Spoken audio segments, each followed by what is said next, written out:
স্বামী তার স্ত্রী হালাল স্ত্রী, স্ত্রীর সাথে মিলন করলে জেনা কেমনে হবে? সাহাবাই কেরাম বুঝতেছে না। এখন কি আপনারা বুঝতেছেন রাসূল হাদিসটা কেন বলছেন? বুঝেন নাই? এখন কি আপনারা বুঝতে পেরেছেন? আজকের সমাজে হাজারো স্বামী আছে, শরীয়তে মুহাম্মদীর এক একটা বিষয়কে সে তুচ্ছ তাচ্ছিল্য করে। হাজারো বিবি আছে, শরীয়তে মুহাম্মদের এক একটা হুকুমকে তুচ্ছ তাচ্ছিল্য করে। আছে না? আছে কিনা? আল্লাহ মাফ করুক। বিবিটা তালাক, আপনি যা তার সাথে সংসার করতেছেন সংসারটা জেনা, সন্তান যদি হয় সন্তানটা হলো কি? অবৈধ সন্তান। প্রিয় ভাইরা আমার, একটা আয়াত নিয়ে কথা বললে তো সমস্যা শেষ হয়ে যাবে। 11টা আয়াত এনেছি আজকে আমি। এবার আল্লাহ সুবহানাহু ওয়া তাআলা বলেন, একটি আয়াত শুনেন, ওয়ালা তাকরাবুল ফাওয়াহিশা মা যাহরা মিনহা ওয়া মা বাতান। সূরা আরাফের 33 নম্বর আয়াত। আল্লাহ বলেন, ওয়ালা তাকরাবুল ফাওয়াহিশা মা যাহরা মিনহা ওয়া মা বাতান। খবরদার, প্রকাশ্য অপ্রকাশ্য কোন অশ্লীলতার নিকটেও যেও না। বলেন তো 31st নাইটে কি হয়? বলেন, আপনারা বলেন। আপনাদের বিল্ডিং এর ছাদগুলোর মধ্যে কি হয়? পৃথিবীর সর্বনিকৃষ্ট অশ্লীলতা আপনাদের বিল্ডিং এর ছাদগুলোর মধ্যে হয়।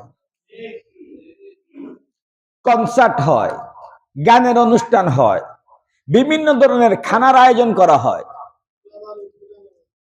সেটা তো নাই বললাম, গান বাজনা নাই বললাম, অবাধ মেলামেশা, অবাধ মেলামেশা। এই যে 31শে ডিসেম্বর দিবাগত রাত্রে আপনারা যা করবেন আর কি, আপনাদেরকে বলতেছি, যারা আমার কথা শুনতেছেন আপনাকে বলতেছি, যেটা আপনারা করবেন এটাকে আল্লাহ বলেন আল্লাহ রাব্বুল আলামিন রেখে বলেন, ওয়ালা তাকরাবুল ফাওয়াহিশা মা যাহরা মিনহা ওয়া মা বাতান। আমি আল্লাহ নির্দেশ দিচ্ছি, খবরদার, খবরদার, প্রকাশ্য অপ্রকাশ্য কোন ধরনের অশ্লীলতা বেহায়াপনার কাছেও যাবে না, যদি তুমি মুমিন হও। যদি তুমি কি হও? মুমিন হও। এখন 31st নাইটে আপনি কি করবেন? প্রথমত দিবসটা হারাম, এই দিবস পালন করা কুফরি।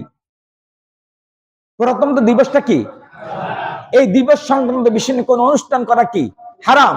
এবং কি এমন এমন কাজ করা হয় যেগুলি কুফরি পর্যায়ে, ঈমানটাই চলে যায়।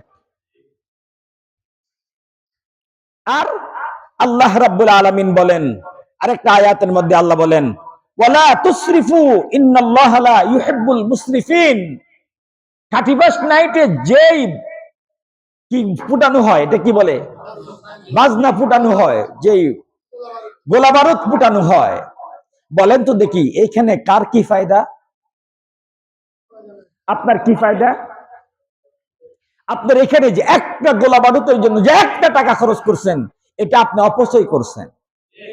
এটা কি করেছেন? আর জোরে বলেন। এই একটা টাকার জন্য কিয়ামতের ময়দানে আল্লাহর দরবারে আটকে যাবেন, এবং এই এক টাকা অপচয় করার কারণে আপনি জাহান্নামে যাবেন।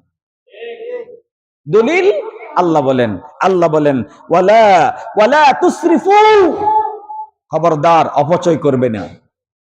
ইন্নাল্লাহা লা ইউহিব্বুল মুসরিফিন, যারা অপচয় করে তাদেরকে আল্লাহ কখনো ভালোবাসেন না, কখনো ভালোবাসেন না। বুঝতে পেরেছেন? তাহলে 31st নাইটে যা করা হয় আমাদের এলাকাতে, এটা মনে হয় অপচয় না। এক একটা বোম কিনে প্রায় 10,000 15,000। আপনি আশ্চর্য হবেন, কেউ কিন্তু 20-25 হাজার টাকাও কিনে কাকটা কত উপরে যাবে এটা দেখার জন্য, মানে সে এটা গর্ববোধ করে, সে এটা ফুটে কি করে? গর্ববোধ করে যে আমারটা সবচেয়ে বেশি হয়েছে। তোমার এই গর্ব, এই ফুটানির কারণে তুমি বেঈমান হয়ে গেছো। দলিল এই যে আয়াত। কথাগুলি বুঝতে পেরেছেন? তারপরে আয়াতের মধ্যে আসেন, আল্লাহ সুবহানাহু ওয়া তাআলা বলেন, ওয়াল্লাযীনা লা ইয়াশহাদুনা যুর, ওয়াল্লাযীনা লা ইয়াশহাদুনা যুর, সূরা ফুরকানের 72 নম্বর আয়াত। আল্লাহ রাব্বুল আলামিন বলেন, এই রহমানের বান্দা কারা জানো? আমরা কার বান্দা? জোরে বলেন। এখানে কি রহমানের বান্দা ছাড়া আর কেউ আছেন নাকি? হ্যাঁ, নাকি আছেন মনে হয়? নাকি বানরের বান্দা আছে এখানে? ডারউইনের থিওরি অনুযায়ী কেউ কেউ আছেন না এখানে? আশা করি যে আপনি মনে করেন আপনার বাবা বাদর ছিল, আপনি বাদরের সন্তান, হনুমানের সন্তান। অনেকে ভাবে নিজেকে নিজে, ওই আমার পরদাদারা তো হনুমান ছিল। কত বড় নিকৃষ্ট!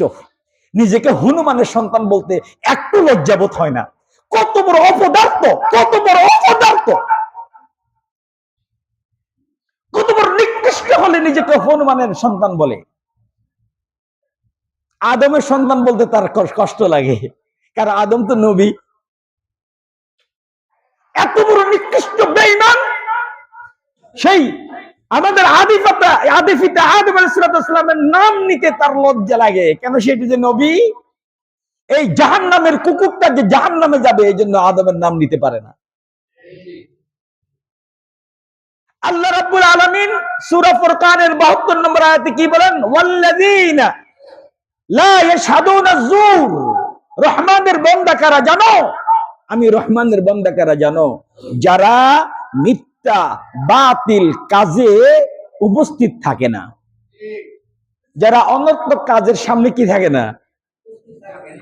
বুঝেন নাই? জুর আল্লামা তাবারি রাহমাতুল্লাহি আলাইহি, ইবনে কাসির রাহমাতুল্লাহ তাফসীরের মধ্যে লিখছেন ইয়ানি আজ-জুর। জুর শব্দের অর্থ হলো 31st নাইট সহ ইসলাম বিদ্বেষী উৎসবগুলোকে জুর বলা হয়। বেঈমানদের উৎসবে হাজির থাকাকে কি বলা হয়? জুর বলা হয়। শারত তরজমা কি? বেঈমানদের উৎসবগুলোতে হাজির থাকাকে কি বলা হয়? জুর বলা হয়। এই জন্য কোন অমুসলিমদের কোন উৎসবে যাওয়া এটা কবিরা গুনাহ। এই আয়াত হলো তার দলিল। ওয়াল্লাযীনা লা ইয়াশহাদুনা যুর, খবরদার বেঈমানদের অনুষ্ঠানে গিয়ে তুমি নিজেকে রহমানের বান্দা থেকে নিজের নামটা কেটে দিও না। আলহামদুলিল্লাহ, আমরা কার বান্দা? আরো জোরে বলেন, কার বান্দা? আমরা সবাই রহমানের গোলাম। রহমান কে? আরো জোরে বলেন, কে? তাহলে আমরা কার গোলাম? রহমানের গোলাম। তারপরে আল্লাহ রাসূল সাল্লাল্লাহু আলাইহি ওয়াসাল্লাম একটা হাদিস শোনাই। এটাও আমি আমার আজকে আমার খুতবাতে পড়েছি, আবু দাউদ শরীফের হাদিস, 4031 নম্বর হাদিস। রাসূলুল্লাহ সাল্লাল্লাহু আলাইহি ওয়াসাল্লাম বলেন, মান তাশাব্বাহা বিকাউমিন ফাহুয়া মিনহুম। মান তাশাব্বাহা বিকাউমিন ফাহুয়া মিনহুম। খেয়াল করি ভাই, এদিকে খেয়াল করি। মান তাশাব্বাহা বিকাউমিন ফাহুয়া, বলেন তো হাদিসটা আমার মুখে মুখে, মান তাশাব্বাহা বিকাউমিন ফাহুয়া মিনহুম। যেই ব্যক্তি কোন জাতির সদৃশ্য অবলম্বন করে সেই তাদের অন্তর্ভুক্ত। 31st নাইট উদযাপন করে কারা? খ্রিস্টানেরা। এই অনুষ্ঠানটা কার? এখন আপনি যদি সে অনুষ্ঠান করেন, রাসূল বলেন আল্লাহ তোমাকে ইসলামের দপ্তর থেকে নাম কেটে খ্রিস্টানের দপ্তরে নাম উঠে দিবে। হাদিস আবু দাউদ শরীফের হাদিস 4000 কত 31। রাসূলুল্লাহ সাল্লাল্লাহু আলাইহি ওয়াসাল্লাম বলেন, কেউ যদি বিজাতিদের কোন উৎসব করে আল্লাহ তাকে তাদের অন্তর্ভুক্ত করে দিবেন।